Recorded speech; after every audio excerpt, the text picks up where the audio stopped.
Muy buenos días, tardes o noches a todos aquellos que estén viendo esta nueva entrega de Comentarios de lo Real. Hoy es domingo 14 de junio del año 2020. Bueno, vamos a ver qué cosas han pasado en el correr de esta semana. Podríamos decir que la vedette de esta semana fue el señor canciller de la República, el señor Talvi. Talvi comenzó haciendo algunas declaraciones al respecto de Venezuela que chocaron con las declaraciones al respecto de Venezuela que había hecho el presidente de la República, Luis Lacalle.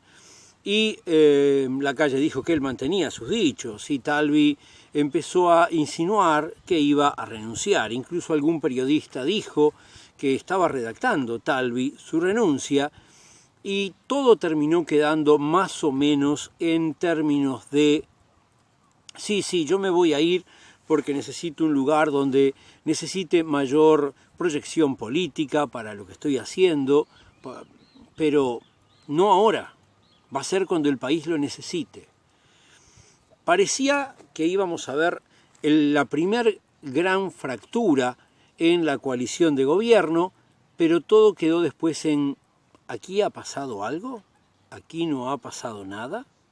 Bueno, es interesante.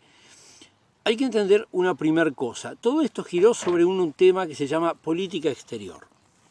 La política exterior tiene aspectos importantes, pero también la política exterior tiene algunos aspectos que son de puro discurso. Lo que haga Uruguay no es relevante a la hora de determinar el camino institucional que va a seguir Venezuela o de definir qué es lo que realmente ocurre en Venezuela. Eso no va a cambiar por lo que diga un ministro uruguayo, ni por lo que diga el presidente uruguayo. Entonces lo que hay es una lucha entre el discurso y el discurso, tipo de lucha que se ha establecido por la forma en que se suele hacer periodismo en Uruguay. La enorme masa del periodismo uruguayo está centrado en yo digo que voy a hacer tal cosa, no, tú no vas a hacer tal cosa, yo digo que tú no vas a hacer tal cosa, no, dice un tercero, yo digo que ustedes dos dicen eso porque tienen tales, etcétera, etcétera, etcétera. Es todo un yo te digo, de que yo te digo, de que yo te digo, toda una masa de discurso. De alguna manera el discurso no importa y de alguna manera el discurso importa mucho. El discurso siempre es un síntoma de los intereses, es un síntoma de las correlaciones de fuerza, es un síntoma de las fuerzas que están en juego, las fuerzas reales en juego en cada caso. Pero también, en cierta medida, el discurso es meramente una engañapichanga, es una cortina de humo para que no veamos otras cosas. ¿Qué es lo que está detrás de esta me voy pero me quedo? La coalición está pasando un momento con algunas complicaciones y pasando un momento con algunas necesidades que tienen que ver con los acuerdos que hicieron. Y el acuerdo es sacar la ley de urgente consideración, la LUC. Así que la coalición de gobierno está manteniendo a Talvi, a pesar de esas discrepancias, de cara a sacar la LUC. Pero ahora apareció una segunda cosa claramente sobre la mesa. No es solamente la LUC, se viene el presupuesto. La LUC está en diputados, donde se ha ido discutiendo alguna cosa y hay declaraciones de yo esto lo voto, yo aquello no lo voto, etc. Pero además del trámite en diputados que va a tener, y en caso de que no se la vote idéntica al Senado, su posterior pasaje a la Asamblea General, además de esto, decía, hay una ley de presupuesto. La ley de presupuesto es la ley más importante de cualquier gobierno, porque es la ley donde dice hay tanto dinero para este ministerio, tanto dinero para este ente. La ley de presupuesto es la que ordena la forma que los recursos materiales van a ir a cada uno de los lugares del Estado. Y al hacer eso, en un país donde el Estado tiene un rol tan importante, la ley de presupuesto determina lo que van a poder hacer los privados también. Pero no solamente eso, la ley de presupuesto indica cuál es la intención del gobernante y cuáles son sus planes, los posibilita o los niega. Entonces, ¿qué están pensando para la ley de presupuesto? Según declaraciones, recordemos, son declaraciones, hay que esperar a ver los hechos. Enviarían una ley de presupuesto de artículo 1. Esto es, la ley de presupuesto tiene que existir, porque la Constitución lo mandata. Lo que pueden hacer es enviar un proyecto de ley de presupuesto de un artículo 1 que lo que hace es dejar el presupuesto asignado, no genera cambios con respecto a lo que venía. Esto va a implicar que las cosas buenas que salgan en este gobierno van a estar causadas por el presupuesto que hizo el Frente Amplio. Y las cosas malas que salgan de este gobierno van a estar marcadas por la mala gestión de ese presupuesto o por los recortes al mismo que después le ejerzan a través de las rendiciones de cuenta o a través de otros mecanismos legales como los decretos. En medio de todo esto tenemos que entender que ¿por qué quieren una ley de un solo artículo? Porque la concepción de esta gente, que son liberales, es que el Estado molesta, daña, perjudica la actividad económica. Entonces, debido a eso, ellos intentan que el Estado haga lo menos posible. Sin embargo, eso va en contra de toda la tradición histórica del Uruguay.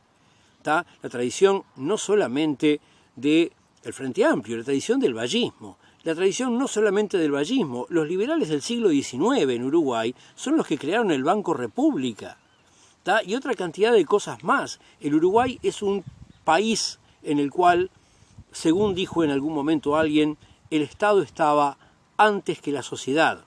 Y según agregó otra persona, y las vacas estaban antes que el Estado. Muy bien. Lo cierto es que con ese entorno, la lucha del presupuesto comienza a desarrollarse. Es otro acto dentro de la lucha política, que es una expresión de la lucha de clases. Ahora, la lucha de clases es mucho más clara cuando vemos lo que pasa con las cámaras empresariales, el PIT-CNT y su relación con el gobierno. El gobierno dijo, nuestros aumentos van a ser miserables y vamos a reducir el salario de la gente. Las cámaras dijeron, nos parece muy bien, pero queremos que todavía sea peor para la gente. Nosotros no queremos que a toda actividad se le ajuste según la caída del PBI, sino que se ajusten según la caída en cada rama. O sea, hay ramas en las que queremos explotar aún más a nuestros trabajadores. El PIT-CNT salió a enfrentar eso y, entre otras cosas, ha planteado hasta ahora que el gobierno debería reconocer que lo que no se aumenta a los trabajadores se constituye en una deuda que deberá ser abonada a partir del año 2022. Eso todavía está también en el terreno de las declaraciones. Habrá que ver qué pasa. Lo que no son declaraciones es que el gobierno le va a aumentar 226 pesos, sí, 226 pesos, el monto a las jubilaciones y pasividades. 226 pesos. Vale decir, vamos a calcularlo en los boletos del ómnibus que yo pago acá en Canelones. No sé cuánto será en este momento el boleto en Montevideo. Estamos hablando de poder pagar 6 boletos. Menos de 6 boletos. 5 boletos son 200 pesos. Si voy, por ejemplo, desde donde estoy, en Balneario Argentino, hasta Cuchilla Alta. Si quisiera ir desde acá hasta Parque del Plata son 60 pesos. En ese caso estaríamos hablando de menos de 4 boletos. Eso es un aumento. Eso no es ni recuperación ni nada, eso es una tomadura de pelo. Es una vergüenza. Bueno, eso es lo que hace este gobierno, que está haciendo pasar a concurso de acreedores a la cooperativa en vidrio, no entendiendo que no solamente está en juego el rendimiento comercial de Envidrio, sino que es un proyecto que permite reciclaje de vidrios, es un proyecto que permite ocupación en un momento de crisis de ocupación, es un proyecto cooperativo y los proyectos cooperativos tienen una gran incidencia social. Nada de eso lo entienden, nada de eso les importa. Y ese es el gran problema, no les interesa. Muy bien. Otras cosas que están también en el espacio de las declaraciones, una semana de muchas declaraciones. ¿Cómo va a ser el comienzo de las clases? ¿Cómo va a ser en primaria? ¿Cómo va a ser en secundaria? La UDELAR crea un grupo que está planeando para el segundo semestre cómo se va a empezar. Muchas declaraciones de cosas que ya irán ocurriendo. Lo que sí empieza ahora es el tema de los shopping centers, que son un espacio físico, una construcción, un edificio, donde hay una enorme cantidad de comercios al por menor. Y a mí realmente me preocupa menos lo que pase con los negocios al por menor, aunque es relevante del punto de vista de que la gente pueda acceder a cosas que otras veces no puede acceder. Yo mismo se me está complicando para comprar cuerdas de guitarra, tendría que irme hasta Montevideo, si abren los shoppings puedo ir hasta Ciudad de la Costa. Pero bueno, el tema es que lo más importante de la reapertura de los shoppings es que hay cientos de personas que trabajan en los shoppings. Personas que trabajan en los negocios, personas que trabajan en el mantenimiento, en la seguridad, en la limpieza, personas que trabajan indirectamente en los servicios de transporte, llevando gente a los shoppings, personas que trabajan indirectamente haciendo fletes de mercaderías que van a los shoppings, etcétera, etcétera. Abrir los shoppings es una necesidad para que empecemos los trabajadores a estar mejor. También es un riesgo. Pero así como abren los shoppings, tenemos que ver que sale la Iglesia Católica a decir, pero Dios no sirve entonces, ¿no permiten que abren las misas? A mí me llamó muchísimo la atención esa declaración, ese síntoma de lo que dice el arzobispo de Montevideo. Dice, es que Dios ahora no sirve. No está hablando de que se crea o no en Dios, sino de considerarlo como algo útil. ¿Alguien puede ser tan mezquino de creer en algo solo porque es útil? Entonces tengo que pasarme a las iglesias, pensé, o sea, no yo, digo, una persona que tuviera esa forma de entender, haría bien en pasarse a Pare de Sufrir o algo de esos que te dicen, venga con nosotros, toque el Sabonetti de la descarga y hágase multimillonario. En realidad los multimillonarios son ellos con todo el dinero que explotan a la pobre gente que les cree. Pero bueno, ese es otro tema. Lo cierto es que ha llegado la iglesia a desembarazarse de qué tan cerca se halla en este momento de los curros pentecostales disfrazados de iglesias. Lo que no han abierto, están por abrir el fútbol, pero lo que no está dejando abrir es el teatro. No hace nadie bueno, vamos a habilitar los teatros, creemos una norma, por ejemplo, una fila con gente, 2 filas sin gente, un asiento sí, 2 vacíos, o uno sí, uno no, o lo que miércoles sea, ¿tá? Habilitar funciones de teatro con cámara a través de... nada, de eso no facilita nada. Salió ahora alguna idea de que, bueno, ¿los teatros están prohibidos? No, lo que hubo fue una exhortación y ahí cerraron.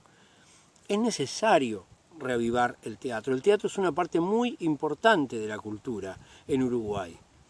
Es una parte con historia, pero es una parte que obviamente al gobierno no le interesa, a pesar de que tiene a un Chaín, que es una persona de teatro, pero al gobierno eso no le importa, porque ven al teatro como esa cosa de zurditos. Exactamente esa actitud que otros miembros de la coalición, volvemos al principio, los miembros de la coalición, los de Cabildo Abierto, la gente de Cabildo Abierto está todo el tiempo causándole problemas al gobierno y al propio Cabildo Abierto. Fíjense, el vicepresidente de la Administración Nacional de Puertos de Cabildo Abierto, que salió a hacer unas declaraciones que hubieran sido extremas incluso en tiempos de la dictadura. Digamos, en tiempos de la dictadura había mucha gente del gobierno cívico-militar que decía esas cosas, pero los miembros moderados del gobierno cívico-militar eran más astutos y no decían algo tan tajante. Bueno, este hombre ha salido con un discurso reaccionario muy fuerte, pero no solamente él, hay otro diputado de Cabildo Abierto que salió a decir que las cosas en las que está en desacuerdo la Organización de Naciones Unidas con respecto a la LUC, que son las cuestiones que tienen que ver con seguridad, abuso de la fuerza y demás, son porque la ONU es una organización que tiene intereses ideológicos. Como diciendo, la ONU son todos una manga de comunistas. ¡Ay, Heber! Bueno, ¿cuál es el tema? No, a Heber le pegaron también. Dijeron que Heber, el actual, el senador, era también un poco menos que un zurdito peligroso. Dense cuenta, un senador herrerista, la gente de Cabildo Abierto la pone en la misma bolsa que ponen a los militantes de izquierda. Ellos se autoubican en posiciones de extrema derecha. que en algún momento habrá que estudiarlas y analizarlas bien en detalle. Es muy importante comprender lo que está haciendo esta gente. Como es importante comprender que la diputada de Cabildo Abierto que salió a decir que el feminicidio era por culpa de que las mujeres provocaban a los hombres, es parte del mismo discurso reaccionario y de la reafirmación de una cantidad de tropelías que a esta gente les parecen maravillosas. Bueno, todo esto ocurre porque es parte del discurso, y el discurso, cualquier discurso, es parte de la ideología. Ah, volvimos a la ideología. Sí, el teatro también es parte de la ideología. En el teatro escribimos ideología. Cuando hacía Eurípides las Troyanas y hablaba en contra de las guerras, estaba haciendo ideología. Porque, ¿qué es la ideología? La ideología es un conjunto de conceptos que existen y que expresan los intereses de una clase. No hay una sola ideología, hay muchas ideologías. Porque, por ejemplo, la clase dominante tiene lo que se llama ideología dominante. Esto es, una forma de explicar el mundo que intenta que todos la creamos para que así actuemos de acuerdo con los intereses de la clase dominante. Por supuesto que hay muchísimos trabajadores que creen que la ideología dominante es verdadera, si no, no habrían votado este gobierno. Pero no solamente eso, hay otra cosa más. La clase dominante tiene más de una ideología, obviamente tiene una ideología liberal, la del presidente de la República, por ejemplo, una ideología de centro liberal, la de Talvi, una ideología fascistizante, la de Cabildo Abierto, que tiene personas abiertamente fascistas en su interior y algunas que son más bien reaccionarias, pero están todos ahí. Bueno, hay distintos modelos de la ideología reaccionaria, como hay distintos modelos de la ideología que enfrenta. La ideología popular encuentra personas que tenemos una concepción ideológica comunista y te encuentra también a personas con una concepción ideológica progresista y a personas con una concepción ideológica anarquista y otros más. No hay una ideología, hay muchas ideologías. Y está muy bien que haya, porque es la forma en que nos explicamos el mundo. Y está muy bien que se discuta entre las ideologías. Esa es la lucha ideológica que permite que los humanos nos enfrentemos en un terreno simbólico sin llegar a agarrar un palo y darnos por la cabeza como en otros tiempos. Hablando de darse por la cabeza con un palo, lo más parecido a darse en la cabeza con un palo es haber votado a Bolsonaro, presidente del pueblo brasilero, que lo hizo precisamente porque la ideología de Bolsonaro los convenció y les hizo creer una realidad que no es. Ahora Bolsonaro se revela ahora que Bolsonaro dio órdenes para que las cifras reales de muertos en Brasil nunca se revelaran realmente. Por eso yo digo, hay que tener mucho cuidado. Las fronteras son una cosa que no es como tener un muro, la gente las cruza todo el tiempo, aunque no sea legal, eso pasa. Y tenemos dos países alrededor con un alto nivel de COVID-19, con esfuerzos diferentes por completo. Los de Brasil son casi nulos y los de Argentina son importantes y no me parecen los más acertados, pero son esfuerzos, al fin, por lo menos algo. Y nosotros estamos en el medio y en estos últimos 7 días hubieron 5 sin personas enfermas de COVID-19, cosa que está muy buena. Tenemos que relanzar la economía, sabiendo que no hemos llegado a las cifras de contagio necesarias para que haya un efecto de rebaño que regule la enfermedad. Así que tenemos que tener cuidado, pero al mismo tiempo tenemos que avanzar y tenemos que movernos para lograr ese efecto de rebaño en algún momento, reactivar la economía y tratar de hacer que el mundo sea un lugar mejor. Cosa que con este gobierno es muy difícil, pero hay que trabajar con este gobierno, o en contra de este gobierno, mejor dicho, mientras estamos con él, bajo él, para que más adelante haya un mundo mejor. Nos vemos la semana que viene.